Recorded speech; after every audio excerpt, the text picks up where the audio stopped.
یہ کہانی ہے ایک ایسے نوجوان کی جو دور دراز گاؤں کے ایک سادہ مگر غیر معمولی گھرانے میں پیدا ہوا۔ اس کا نام سعد تھا اور بچپن سے ہی اس کی آنکھوں میں ایک خواب جھلکتا تھا، پاکستان کی فوجی وردی پہننا۔ وہ جب بھی کسی سپاہی کو دیکھتا، اس کی آنکھیں چمکنے لگتیں اور دل میں کچھ عجیب سا جذبہ جاگ اٹھتا۔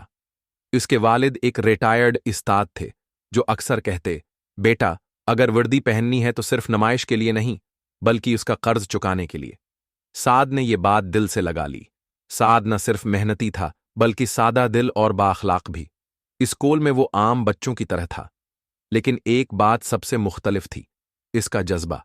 وہ روزانہ صبح جلدی اٹھتا، دوڑ لگاتا، پش اپس کرتا اور آئینے کے سامنے کھڑے ہو کر اپنے آپ سے کہتا، ایک دن میں پاکستان آرمی میں ضرور جاؤں گا۔ جب اس نے ایف مکمل کی تو اس نے آرمی میں داخلہ کے لیے فارم بھرا۔ کئی لوگوں نے مذاق اڑایا، کچھ نے روکا، کہا تمہارے جیسے گاؤں کے لڑکے بڑے خواب نہ دیکھیں، لیکن سعد نے کسی کی نہ سنی۔ فوجی تربیت کا وقت آیا۔ یہ زندگی کا سب سے سخت مرحلہ تھا، روزانہ کی مشقت، مشکل مشقیں، نیند کی کمی، مگر جذبے کی کوئی کمی نہ تھی۔ سعد نے سب کچھ ہنسی خوشی برداشت کیا۔ اس کے انسٹرکٹر اکثر کہتے، سعد تمہارے اندر وہ چنگاری ہے جو صرف خاص لوگوں میں ہوتی ہے۔ تربیت مکمل ہوئی اور سعد کمیشنڈ آفیسر بن کر کیپٹن سعد کہلایا۔ یہ لمحہ اس کے لیے خواب کی تعبیر تھا۔ وردی زیب تن کرتے ہی اسے اپنے والد کی بات یاد آئی، وردی کا قرض چکانا ہے، اور یہی الفاظ اس کی زندگی کا نصب لین بن گئے۔ پھر ایک دن شمالی علاقہ جات میں خطرناک مشن کا حکم آیا۔ دشمن سرحد کے قریب ایک پہاڑی چوٹی پر قبضہ جمانے کی کوشش کر رہا تھا۔ کیپٹن سعد کو اس مشن کی قیادت دی گئی۔ رات کا اندھیرا، برف سے ڈھک کے پہاڑ اور چاروں طرف خاموشی۔ سعد اور اس کی ٹیم نے چوکی کی طرف پیش قدمی کی۔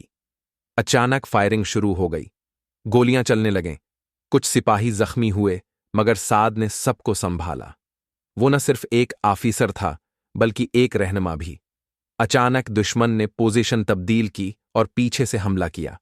سعد نے اپنی جان کی پرواہ کیے بغیر زخمی سپاہیوں کو محفوظ جگہ منتقل کیا۔ اس کے ہاتھ زخمی ہو گئے، خون بہنے لگا، لیکن وہ رکا نہیں۔ کمانڈر نے ریڈیو پر کہا، کیپٹن سعد پسپا ہو جاؤ، تمہاری جان خطرے میں ہے۔ لیکن سعد نے ایک ہی جواب دیا، جنرل صاحب وردی کا قرض جان سے چکاؤں گا، پیچھے ہٹنا میری لغت میں نہیں۔ پھر ایک لمحہ آیا، دشمن نے دستی بم پھینکا۔ سعد نے فوراً دیکھا،